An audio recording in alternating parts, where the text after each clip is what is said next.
जय श्री बालाजी। 17 अक्टूबर 2024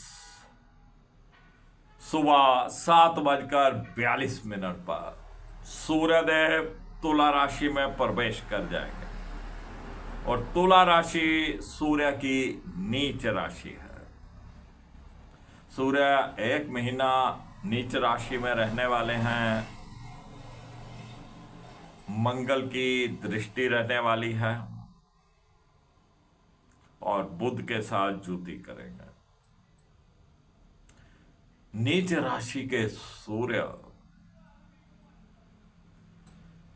आपके लग्न के ऊपर क्या प्रभाव देंगे, इसी के ऊपर बात करेंगे आज के इस वीडियो में। मेष लगन से लेकर मीन लगन तक और सूर्य के क्या उपाय करने हैं, क्या सावधानियां बरतनी हैं, इसी के ऊपर भी चर्चा करेंगे। जो फ्रेंड्स पहली बार इस चैनल के ऊपर आए हैं उनसे गुजारिश है कि चैनल को सब्सक्राइब कर लें और सब्सक्राइब करने के बाद जो बेल का आइकॉन आए उसको भी दबाएं। बेल का आइकॉन दबाने का लाभ ये होगा कि जो भी न्यू वीडियो हम अपलोड करेंगे उसकी नोटिफिकेशन आपको तुरंत मिल जाएगी और आप उस जानकारी के साथ समय से जुड़ पाएंगे। मैं बताने वाला हूं आपको कुछ उपाय, कुछ प्रिकॉशंस।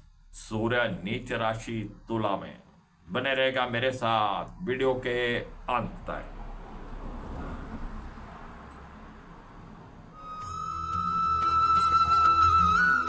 मार्केश विशिष्ट आप सबका स्वागत करता हूं। बात करने वाले हैं सूर्य के गोचर की, जो कि तुला राशि में होने जा रहा है और सूर्य जहां पर एक महीना नीच राशि तुला में रहने वाले हैं और बुध के साथ जुति करेंगे। मंगल की चतुर्दृष्टि सूर्य के ऊपर रहने वाली है। सर्वप्रथम बात करेंगे मेष लग्न की। मेष लग्न के लिए सूर्य पंचम भाव के स्वामी होकर सप्तम भाव में गोचर करेंगे और लग्नेश मंगल की और अष्टमेश मंगल की दृष्टि रहने वाली है। पंचम भाव का स्वामी होकर नीच राशि में। विद्यार्थी वर्ग के लिए बहुत अच्छा समय नहीं है। विद्यार्थी वर्ग को लापरवाही नहीं चलेगी। विद्यार्थी वर्ग को अपनी स्टडीज में पूरा ध्यान देना पड़ेगा। वैसे भी त्योहारों के दिन है तो स्टडीज वैसे भी आप कम करेंगे, लेकिन जितनी करेंगे वो सफिशिएंट नहीं होगी, तो अभी से अलर्ट हो जाइए। जिनके बच्चे बड़े हैं उनको भी अपने बच्चों के ऊपर नजर रखना है। कहीं ना कहीं बच्चे कुछ ना कुछ गलत कार्य कर सकते हैं जिससे आपको परेशानी होगी। प्रेम संबंध के मामलों में सूर्य का ये गोचर बहुत बढ़िया नहीं रहने वाला है। कहीं ना कहीं मनमुटाव की स्थिति रहने वाली है और आपसी तालमेल में कमी रहने वाली है। ब्रेकअप भी हो जाए तो कोई बड़ी बात नहीं। अष्टम भाव का स्वामी होकर मंगल की चतुर्दृष्टि सूर्य के ऊपर, तो आपके लाइफ पार्टनर के लिए भी ये समय बहुत बढ़िया नहीं है। लाइफ पार्टनर की सेहत में कुछ ना कुछ उतार चढ़ाव हो जाएंगे। एकदम ईगो, गुस्सा उनके अंदर बढ़ सकता है, तो इस बात का भी आपको ध्यान रखना है क्योंकि शुक्र जो सप्तम भाव के स्वामी है वो भी अष्टम में चल रहे हैं। गाय को सफेद जवार डालिएगा। जो महिलाएं प्रेग्नेंट हैं उनको बहुत अलर्ट हो जाना है, यहां मिस कैरेज की संभावनाएं बन जाएंगी। सूर्य को जल दीजिएगा, आदित्य हृदय स्तोत्र का पाठ करिएगा।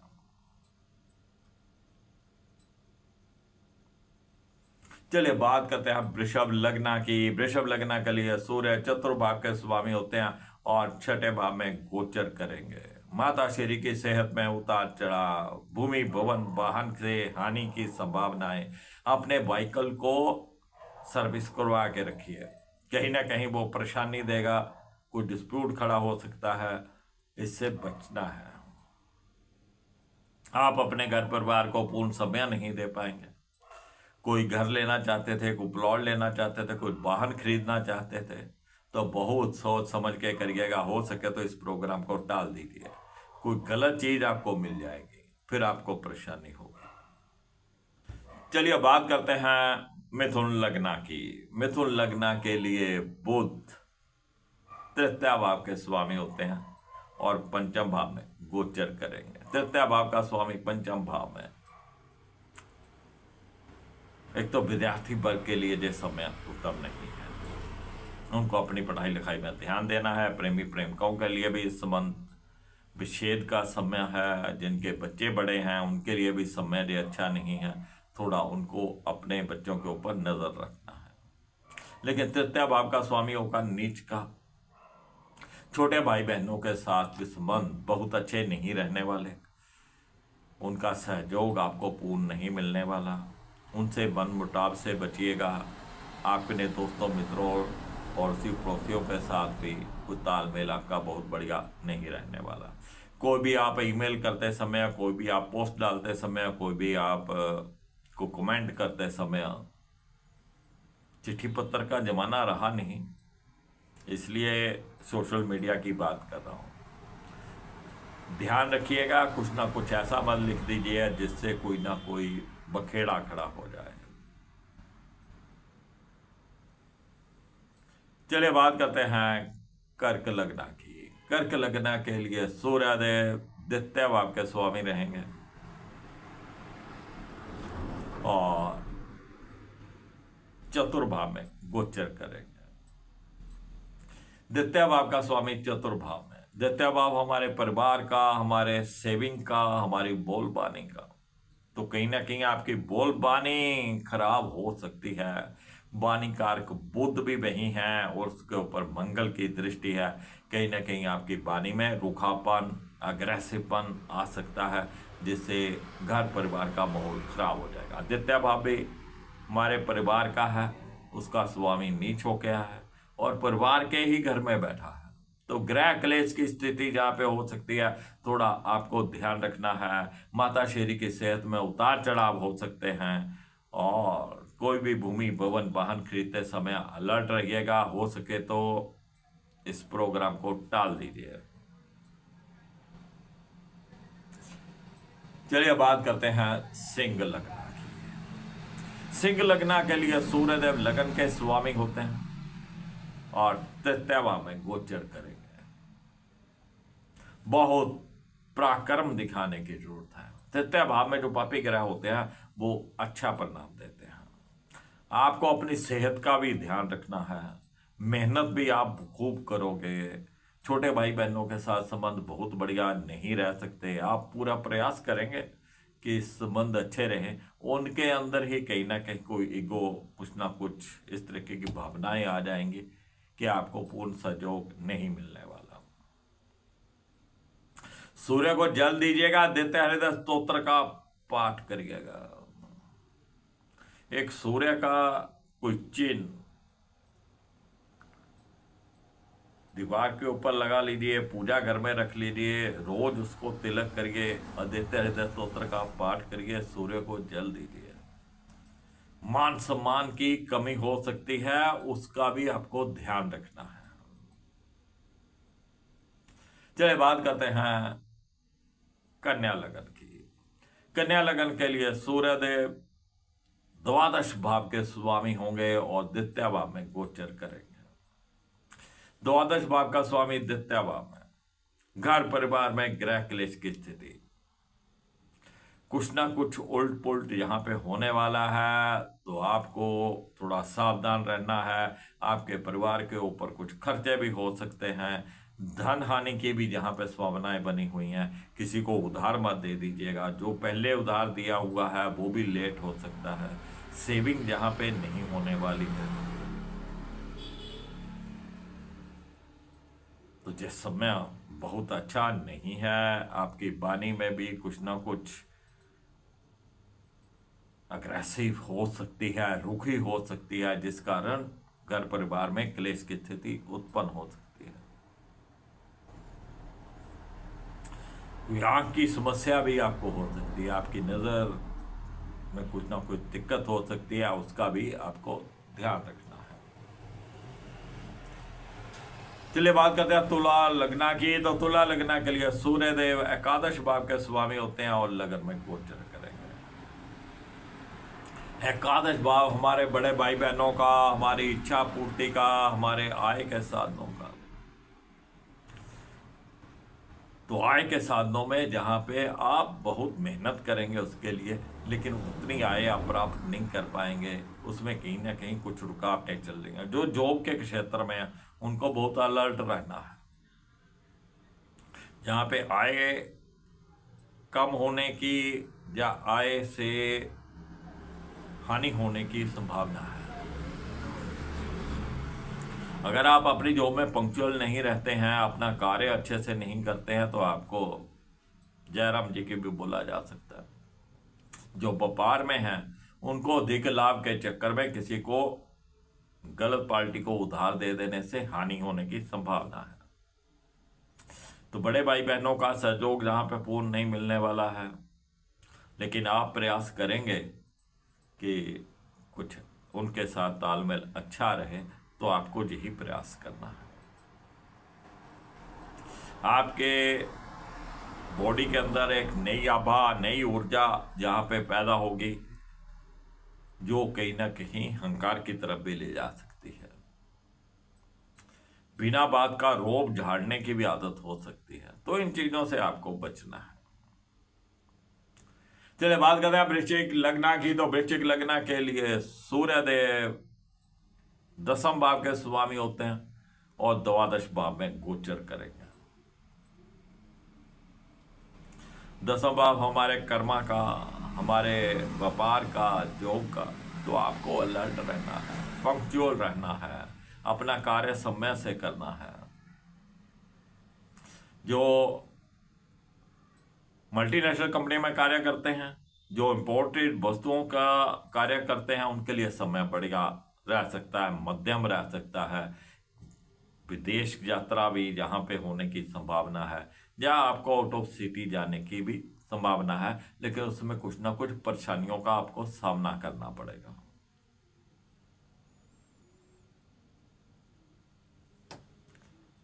किसी सरकारी अफसर से आपको नहीं उलझना है, नहीं तो कुछ ना कुछ दंड आपको लग जाएगा। सूर्य को जल दीजिएगा, आदित्य हृदय स्तोत्र का पाठ करिएगा। सूर्य का कोई प्रतिबिंब, कोई लॉकेट, कोई बॉल हैंगिंग अपने घर में रखिए, पूजा स्थान में रखिए, उसे प्रतिदिन तिलक करिएगा और प्रेयर करिएगा किसी प्रकार का कुछ सरकारी दंड नहीं लगे। चलिए बात करते हैं धनु लग्न की। धनु लग्न के लिए सूर्य देव नवम भाव के स्वामी होते हैं और एकादश भाव में गोचर करेंगे। भाग्य यहाँ पे खुलकर साथ नहीं देगा, कुछ ना कुछ रुकावटें भाग्य की तरफ से आपको रहेंगी। और आय के साधन में बैठा है, तो आय के साधनों में भी रुकावट रहने वाली है। कहीं ना कहीं आपको बहुत ज्यादा भाग दौड़ करनी पड़ेगी, तब आय के साधन पैदा होंगे। बड़े भाई बहनों के साथ भी कुछ ना कुछ संबंध आपके मध्यम रहने वाले या खराब हो सकते हैं, उसका भी आपको ध्यान रखना है। धार्मिक रहिएगा, धर्म के साथ जुड़ के रहिएगा। आपके जो गुरु रहे हों, जो आपके इष्ट देव रहे हैं, उनका पाठ नहीं भूलिएगा। सूर्य को जल दीजिएगा, आदित्य हृदय स्तोत्र का पाठ करिएगा। ये नॉन वेज, अल्कोहल, इससे जरा परहेज करिएगा। चलिए बात करते हैं मकर लग्न की। तो मकर लग्न के लिए सूर्य देव अष्टम भाव के स्वामी होगा, दसम भाव में गोचर करेंगे। व्यापार और जॉब के लिए बहुत अच्छा समय नहीं है, आपको अलर्ट रहना है। समय पे जाइए, समय से आइए, अपना कार्य पूरा करिए। ये टांग खींचने वाले लोग पैदा हो जाएंगे। कहीं भी आपने कुछ मिस्टेक कर दी तो आपकी टांग खींच देंगे, और जहां पे जॉब वगैरह जाने के भी चांसेस हैं कि जॉब आपकी चली जाए। अगर आप मल्टीनेशनल कंपनी में कार्य करते हैं तो कुछ अच्छा यहाँ पे होने की संभावना है। इंपोर्ट एक्सपोर्ट के कार्य में भी कुछ अच्छा होने की संभावना है। चलिए बात करते हैं कुंभ लग्न की। कुंभ लग्न के लिए सूर्यदेव सप्तम भाव के स्वामी होते हैं और नवम भाव में गोचर करेंगे। सप्तम भाव का स्वामी नवम भाव और नीच का भाग्य में कहीं ना कहीं रुकावटें। आप अपने धर्म से अलग हो जाएंगे, मतलब धर्म की तरफ आप उतना ध्यान नहीं दे पाएंगे, अपने पूजा पाठ की तरफ ध्यान नहीं दे पाएंगे। आपके गुरुओं के द्वारा आपके इष्ट देव का जो भी मंत्र है उसमें आप थोड़ा पीछे हट जाएंगे, उतना आपका मन से नहीं कर पाएंगे। लेकिन सप्तम भाव का स्वामी होगा नवम में नीच का। आपको अपने लाइफ पार्टनर की सेहत का भी ध्यान रखना है, उसके साथ किसी भी प्रकार का कोई लड़ाई झगड़ा नहीं करना है, क्योंकि अपने लाइफ पार्टनर के साथ कुछ भी मिसबिहेव किया गया और वो बैठा आपके भाग्य भाव में, आपके भाग्य को बिगाड़ देगा। पहले ही बिगड़ा हुआ और बिगाड़ देगा। तो थोड़ा शांति रखिएगा। चलिए बात करते हैं मीन लग्न की। मीन लग्न के लिए सूर्यदेव छठे भाव के स्वामी होते हैं और अष्टम भाव में गोचर करेंगे। छठे भाव का स्वामी अष्टम भाव में, वो भी नीच का।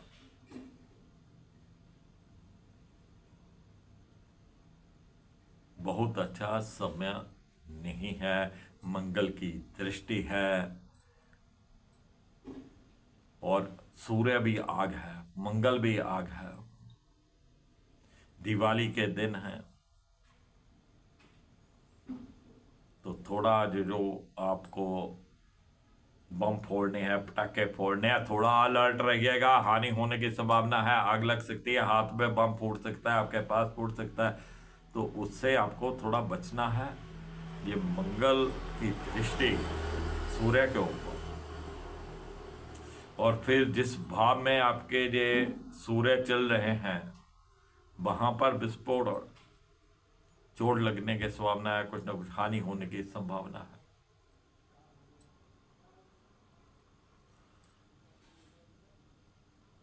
तुला लगन वालों को अपने सिर को बचाना है।